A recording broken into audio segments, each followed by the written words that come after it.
everyone, welcome to the G3 Boardroom. Today we are talking about Windward. We did a little bit different. We played the co-op rules, and we got crushed. Oh, I don't know about crushed. Well, I mean, we ended up defeating. We got 1/3 of the victory condition satisfied. Correct. Yeah, So- but my ship is in an escape vector. No, you're not flying the space. You're going around the planet. Yes. Well, I can indefinitely go around the planet. Yes.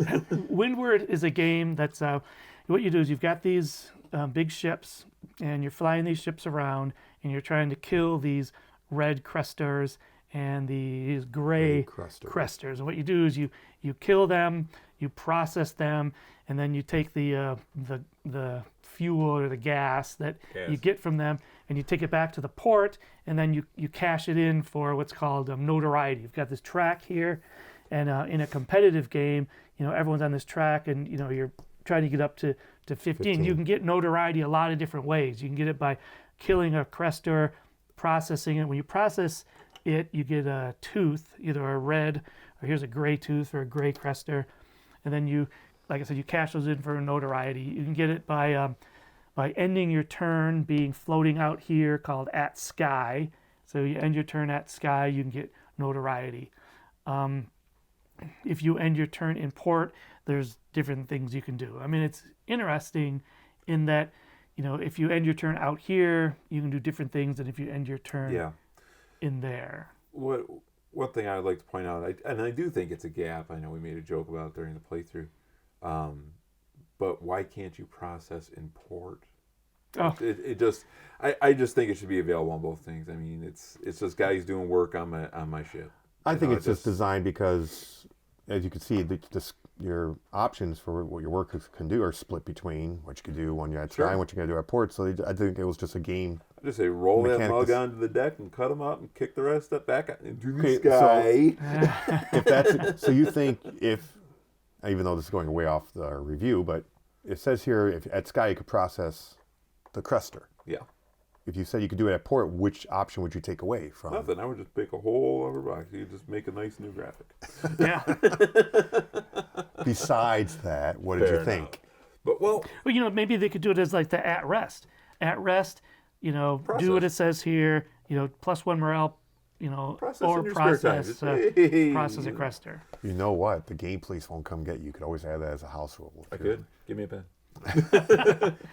Speaking of the, well, go ahead. I was going to say, speaking of the rules, the rules are a little bit light, I feel. There's a few things that don't seem to be explained very fully. Adequately in the rule book? I haven't read the rule book. Right. I read the rule book a few times, and when I played it as the competitive, there's just a few things that it takes a little bit of thinking to figure out, what you're supposed to be doing. Like these, I didn't. We all know how we don't like thinking. I mean, it kind of looks like these things here are lined up with these segments of your, advancement.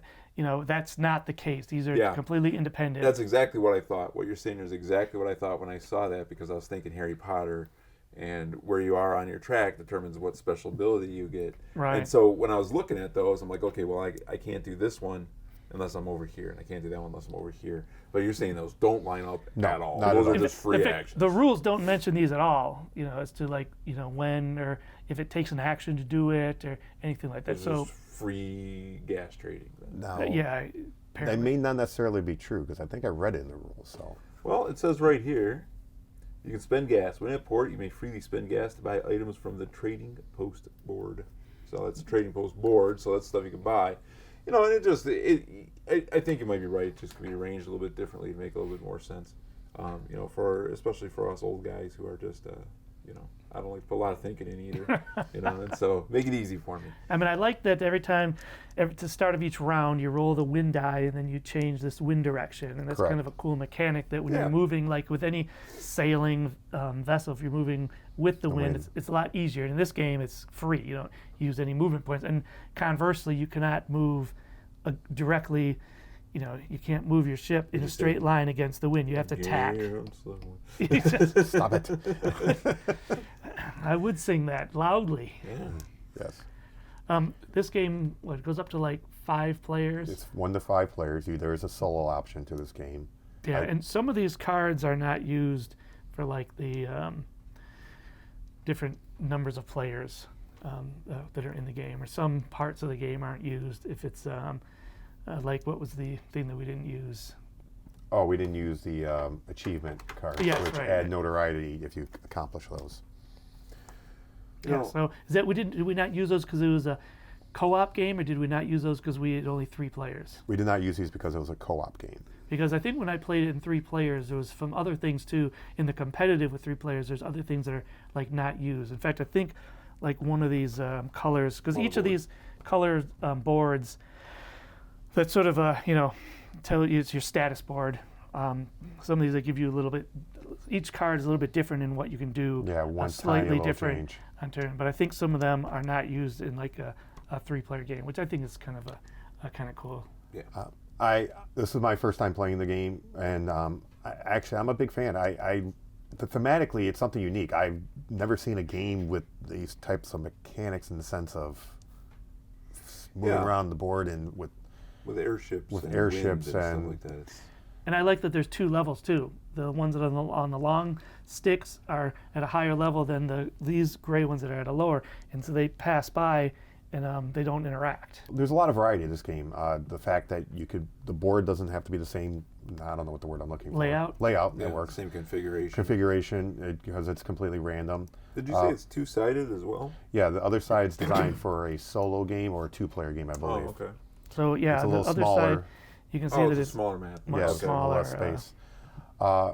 The fact that each character has a little bit different abilities. The fact that you could play this That's as not bother my OCD. solo. You can play this game as solo, competitive, or cooperative, so that gives some variety to the game. Right. When you do play competitive, you only put out a few of these, so their different achievements can come up every single game. So they did a good job, I think, adding some variety to the game. And again, just the idea of, I've never seen a game where you get to fly around in airships. And I think the design of the pieces are pretty good too. So It's Yeah. very, very good design. Very, very cool. The only thing I didn't like is that some of the colors are really, really close of course, together. of course. Interesting. Very interesting. When we played the playthrough, Dave could not look at this piece that he was playing without it falling off. Oh, I think look at him. now This it's like is- now he's a all pro. stuck. I'm flabbergasted. There's a couple colors that are really close. beside myself. It's Yes. like the blue and the purple. I think Yeah. it's the blue and the purple. You get those out there, and they're really kind of similar. So whatever. Make sure you have good lighting when you play the game. Right. Or good eyesight. Well, they're right over there. So That's right. Here's the other colors. I even I mean, like they that. seem to be I even pretty like that the ships are distinct. different. They're not all the same. They're different. you are correct. The sails are different. Yep. Yeah, I had not even different noticed design. That's that. a little bit of extra variety. And I like that the cresters, I think, are sort of different too. They've Yeah, got there's a couple different kind types. of cresters that Yeah. you have out there. So I mean, there's definitely a lot of design put into it. I like the board. I like the design on the board. I like the different mechanics that you can go out this side and come back this side, sort of going around the world. You can go into these like vortexes, and you can go in one, pop out another. Yeah. I'm going to echo what both of you had said. I like the variety of the pieces. I like that the things are different. It just adds a little bit extra flavor. They're not just stamped out and thrown in the box. I mean, it gives you a little bit extra different stuff, and I like that a lot. I'm with Dave. I haven't seen mechanics quite like this. We've played a lot of games, the three of us. And so it has a unique flavor to it. I like a game that has variety. You got solo, you got co-op, and you have competitive all in the same box. I love games that do that.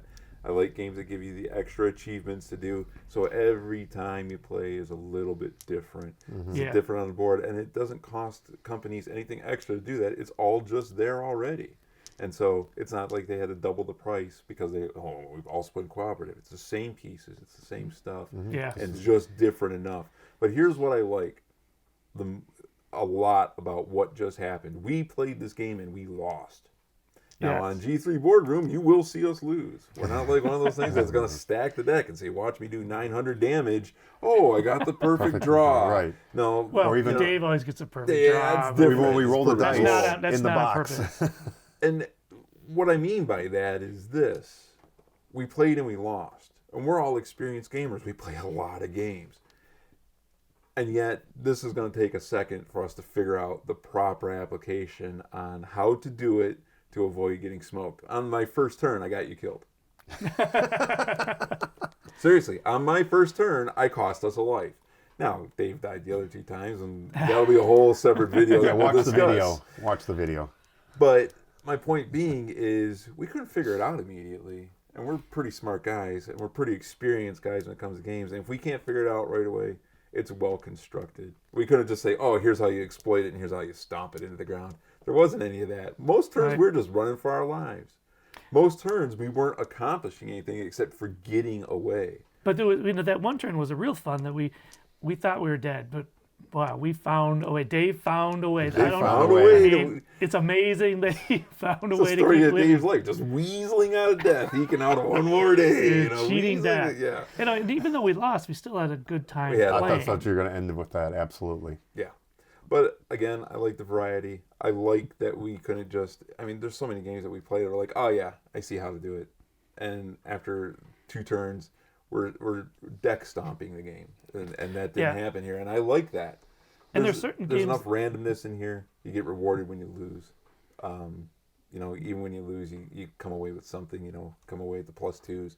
That at one point we decide, hey, we're going to pile up these +2s, and that's how we're going to get them. That's right, because there's And a you tie. did. Yeah. And you did get them that one time.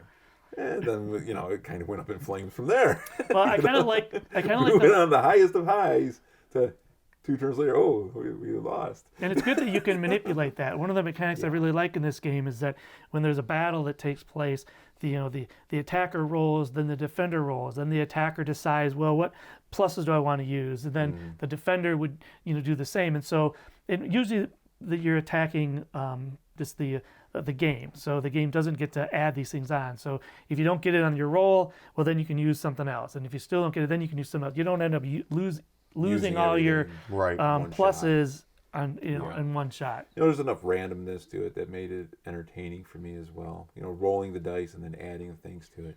If you think about it, I rolled once to kill Dave, and I rolled just pure garbage. And that was great. Dave escaped. No, I believe that was Jason. That was Jason. Oh, yeah. I rolled that one time, and I rolled 6 ones or something like that. It allowed you to get away. But then we rolled once, and it was way bad. There's enough randomness to keep it entertaining. It's not just straight up, I'm going to blow you out every time. The only criticism I have of the game is that it just seems that you've got these air pockets that produce gas, but they only produce it at the beginning of the game. So at the beginning of the game, you get 2 that go on there, and they never replenish. It just seems that with this massive pile of gas tokens, there should be more going through the game. Yeah. But I think I mentioned that in the playthrough, and I think Dave said, look, you get 5 people playing this game, and these tokens are for gas and for cannons. I guess you need a lot to spread it around. But I found that in that game that we lost, we kind of had a shortage of resources a little bit. Yeah. In terms of gas. Yeah. I could see that. My if I have one complaint about it, it's actually this card. This just seems really busy to me. There's a lot of stuff going on. But I think it's something And then when that you add after the playing, extra guys, it's even more going on. It just I seems find busy. that very interesting because recently, I think we did a poll on our top 5, top 10 games, and you did it on your IG account. I picture this card, and then I compare it to, say, the card you get on Outer Rim. Mm-hmm. It's very Outer busy. Rim, you need. Very busy. It's almost like reading Which, yeah, 'cause hieroglyphics. on Instagram we posted our top 5 games, and those guys both said Outer Rim. Outer in their Rim. top It's 5. a fantastic Fantastic game. game. But it's got 9 decks of cards and 15 other things. And Yeah. I got stuff falling out. And that's a game that I am Anyway. going to forget a step on every time I play it. I forget a step, and Right. then I'm like, why am I losing? Well, because Knucklehead, you keep forgetting to buy this or do that. But- But it's a busy card. And Yeah, it was a lot and going you use on. all of it. Yeah. There's, This game took a while. I think the competitive games that I played with 3 players took about an hour and a half. Right. And this game on co-op, I think, took us a good hour and a half. A lot of it, I mean, not too much of it, rather, was looking through the rule book and trying to figure that there's just a lot of things you have Yeah, to think that's of. gonna Like happen most with a new games, game. though, yeah. That's gonna When you happen play with it a new more, game. the quicker it'll go.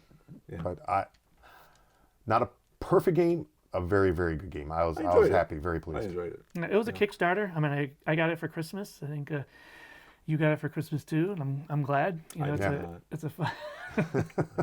You got a rock. I got it right. I got some games, but I didn't get this game. I was happy. I was pleased. I'm a fan.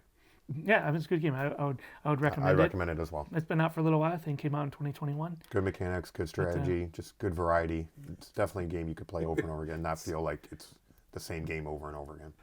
I would say this. I enjoyed the game. I always enjoy playing with you guys and blaming you for losses when possible. I would recommend it for people who are advanced gamers. I don't think I'd recommend it as a family game. Seems like it's a little bit more complex than a person who's not paying attention could handle. Yeah, especially if you're playing competitive, because I would agree with that. If you have two knuckleheads play it. If you have smalls, I'd recommend against it. Smalls. A name pops in my head. Anyway. So yeah, great game. I think that we would all recommend it. I would encourage anyone to go find it, or if if it's been sitting on your shelf of shame, then pull that thing off and play it. Do you have a shelf of shame? I don't. That's right, 'cause we play all of our games. Oh yeah, I don't want to see your shelf of shame. I've played all my games too, so I don't have a shelf of these games that are sit up there and I really need to play that, but I just haven't. I got haven't played them all. games like that. Yeah, me too. All right, thanks a lot for watching. Thanks a lot to our subscribers, and we'll see you next time. Cheers.